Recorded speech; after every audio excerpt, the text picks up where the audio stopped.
Assalamualaikum warahmatullahi wabarakatuh.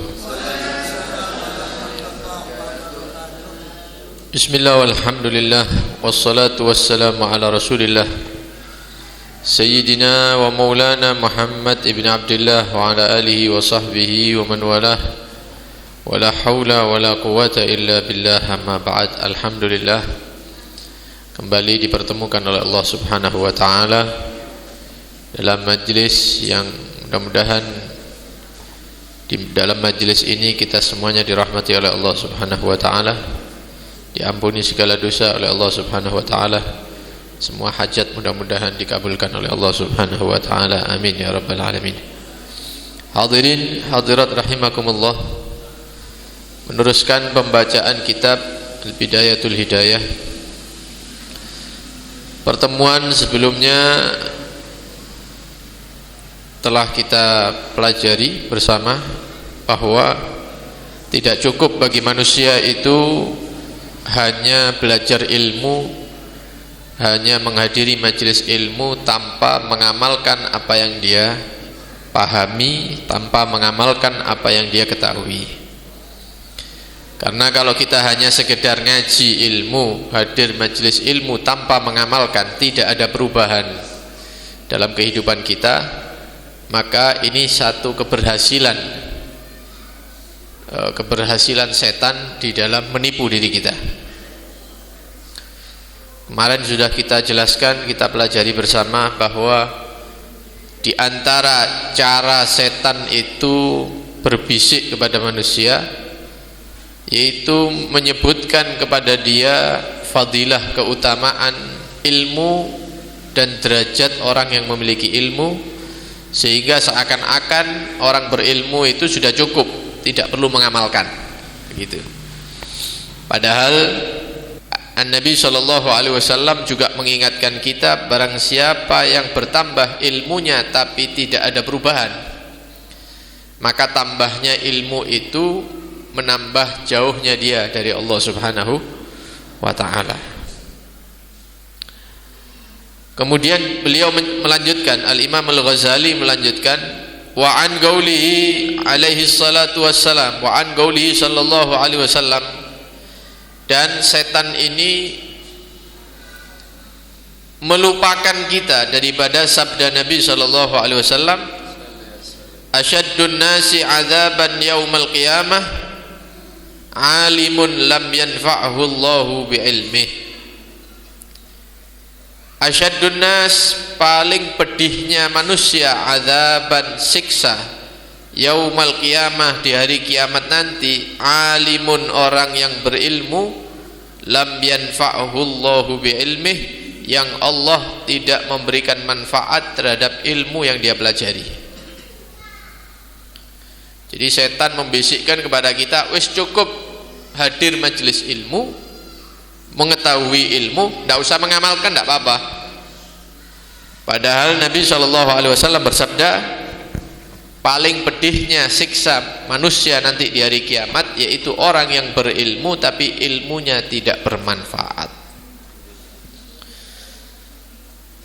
Jadi oleh Nabi SAW orang seperti ini dikatakan alim, orang alim, orang berilmu. Tapi ternyata orang berilmu itu tidak langsung dikatakan baik, bagus, begitu, tidak. Tapi ada orang-orang yang berilmu ternyata nanti di hari kiamat disiksa oleh Allah. Jadi jangan bangga dulu, jangan seneng dulu kalau dikatakan berilmu. Rutin hadir majelis ilmu, jangan bangga dulu, jangan seneng dulu. Tapi dikoreksi, termasuk yang mana? Yang ilmunya bermanfaat atau ilmunya tidak bermanfaat. Ilmu bermanfaat atau tidak, bagaimana cara mengetahuinya? Dilihat dari kehidupan sehari-hari. Tambah baik, tambah bagus, tambah istiqomah, tambah amal, tambah jauh dari maksiat, ya, dari sifat-sifat yang buruk. Ini adalah ilmu yang bermanfaat, belajar ilmu yang manfaat. Tapi kalau hanya belajar begitu saja, kemudian kehidupannya tidak ada perubahan yang baik, ya ini berarti ditakutkan termasuk orang-orang alim yang tidak bermanfaat ilmunya. Orang yang seperti ini adalah orang yang mendapatkan siksa yang paling pedih nanti di hari kiamat. Nauzubillah min dzalik. Lek sekedar pernah ngaji, pernah apal, ya mungkin orang non muslim juga menghafalkan ya agama kita untuk mencari kesalahan begitu ya. Ada orang-orang non muslim yang hafal Quran itu ada, tapi tujuannya untuk mengalahkan kita. Jadi jangan bangga kita itu berilmu, kita hafal Quran itu jangan bangga dulu, ada manfaatnya atau tidak. Kalau hanya sekedar apal-apal, ngaji-ngaji gitu saja, orang-orang kafir di sana juga mempelajari Islam. Kalau tidak ada manfaatnya, tidak ada perubahan dalam kehidupan sehari-hari, ya akhirnya tidak ada bedanya dengan orang-orang non-muslim yang belajar kitab-kitab kita itu. Oleh karena itu, jangan sampai tertipu dengan ajakan-ajakan setan yang menjauhkan kita daripada mengamalkan ilmu. Wa kana sallallahu alaihi wasallam, dan ada dahulu Nabi sallallahu alaihi wasallam yaqul, berkata di dalam doa-doanya. Doanya Nabi itu banyak. Di antara doanya Nabi, Allahumma inni a'udzubika min ilmin la yanfa'. Ya Allah, saya berlindung kepadamu daripada ilmu yang tidak bermanfaat. Walaupun tidak mungkin ilmunya Nabi tidak bermanfaat, tapi Nabi tetap berlindung kepada Allah daripada ilmu yang tidak bermanfaat. Nabi saja berlindung daripada ilmu yang tidak bermanfaat, apalagi kita.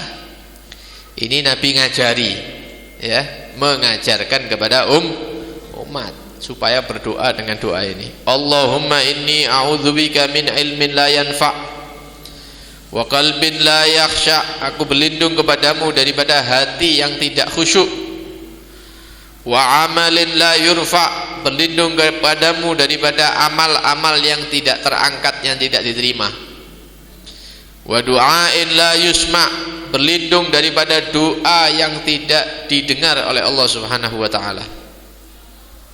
Nah, ini ya perlu kita tiru daripada doa-doanya Nabi sallallahu alaihi wasallam, terutama setelah salat 5 waktu. Ya, bagi yang biasa imam atau yang biasa doa itu, memilih doa-doa yang ada di Al-Quran, juga memilih doa-doa yang pernah diucapkan oleh lisan Nabi sallallahu alaihi wasallam. Wa an qaulihi sallallahu alaihi wasallam, dan setan juga berusaha untuk melupakan kita daripada sabda Nabi sallallahu alaihi wasallam. Apa sabda Nabi? Marartu lailata usriya bi, ketika malam Isra Mi'raj, saya melewati bi aqwamin, sekelompok manusia, tukradu shifahahum bimagaridha min narin, bibir-bibir mereka itu dipotong dengan gunting yang terbuat dari api. Ada manusia yang bibirnya, mulutnya itu digunting-gunting sama malaikat. Ketika Nabi melihat keadaan yang aneh ini, yang menakutkan ini, fakultu, maka aku berkata kepada malaikat Jibril, man antum, ya siapa mereka? Dan juga Nabi tanya sama mereka itu yang digunting itu ya mulutnya, siapa kalian? Qalu, maka orang-orang itu menjawab, kunna na'muru bil khair wala na'tih, kami di atas dunia memerintahkan kebaikan, ngajak orang sholat jamaah, ngajak orang berpuasa sunnah, ngajak orang sedekah, ngajak orang ya amal-amal yang baik, wala na'tihi, tapi kami sendiri tidak mengerjakan. Pinter ngejak tapi dia sendiri tidak pinter amal. Wa nanha 'anisyarr, dan kami mencegah manusia daripada keburukan, daripada maksiat. Larang, dilarang, jangan melihat perempuan, jangan melihat aurat, jangan berzina, jangan mabuk, jangan cinta dunia, jangan mengumpul-ngumpulkan dunia. Tapi awake dhewe nglakoni, jangan renten, tapi dia punya renten di rumahnya atau di pondoknya. Misalnya pinjam uang balik lebih. Lho, sing nglakoni sapa ustate? Ngelarang orang tapi dia sendiri melakukan, pelakunya. Ngajak orang berbuat baik, dia sendiri tidak melakukan kebaikan. Nah, ini orang-orang yang seperti ini, yang pinter ngejak tapi tidak pinter amal, pinter ngelarang tapi dia sendiri pelakunya. Ini nanti di hari kiamat bibirnya, mulutnya digunting oleh malaikat dengan gunting yang terbuat dari api. Ya, seharusnya kalau dia merintahkan orang, dia orang pertama yang melaksanakan. Kalau dia melarang orang, dia orang pertama yang menjauhi, kan begitu. Ini sebaliknya. Fa iyyaka ya miskin, maka berhati-hatilah kalian wahai orang-orang miskin. Miskin bukan miskin harta. Ya. Miskin artinya orang yang kadang-kadang lalai begitu ya dengan apa yang diajarkan Nabi sallallahu alaihi wasallam. Berhati-hatilah antud'ina litazwirih, mendengarkan bisikan-bisikan setan yang menipu. Wa tudliya bihabli ghururih, jangan sampai kalian terikat dengan tali-tali setan. Fawailul lil jahil, maka celaka bagi orang yang jahil, yang bodoh, yang tidak berilmu. Tapi celakanya itu hanya satu saja celaka bagi orang yang bodoh, haitsu lam yata'allam marratan wahidah, karena dia tidak ngaji, karena dia tidak hadir majelis ilmu.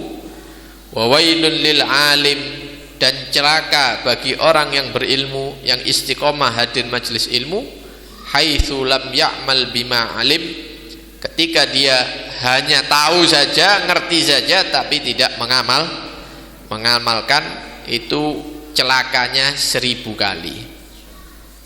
Wong bodoh celakai siji, wong ngerti tapi tidak ngamalno celakai 1000. Oleh ngono meneh ndak teko pengajian ae, wis jano kaji sairi ambek takmirin ambek sop. Misale ya. Soale lek ero kok ndak iso ngamalno, bahaya, celaka. Ya bukan seperti itu. Ya, tetap hadir majelis ilmu, berusaha untuk mengamalkan ilmu dan memohon kepada Allah Subhanahu wa taala mudah-mudahan kuat untuk mengamalkan ilmu. Nah. Wa alam anna an-nas fi talabil ilmi ala thalathati ahwal. Ini yang ngaji ilmu itu, kata Imam Ghazali, itu ada 3 kelompok orang. Termasuk kita yang hadir di masjid ini, di kelompok-kelompok kan ada 3. Pertama, rajulun talabal ilm liyattakhidahu zadahu ilal ma'ad wa lam yaqsid bihi illa wajhallah wad daral akhirah fa hadza minal faizin. Ada kelompok pertama, yaitu orang-orang yang hadir majelis ilmu supaya dia bisa berbekal menuju akhirat dengan ilmunya. Ngaji dirungokno, mari ngono amal, supaya ada bekalnya nanti menuju akhirat. Ada tujuan lain? Tidak ada. Ya, kalau ono tujuan sego kuning misalnya ya, atau kopi atau apa misalnya, tidak ada tujuan apapun illa wajhallah, kecuali mendapatkan ridho Allah dan keselamatan di hari akhir. Fahadza minal faizin, ini kelompok pertama adalah orang-orang yang beruntung. Kelompok yang kedua, wa rajulun talabahu liyasta'ina bihi ala hayatihil ajilah.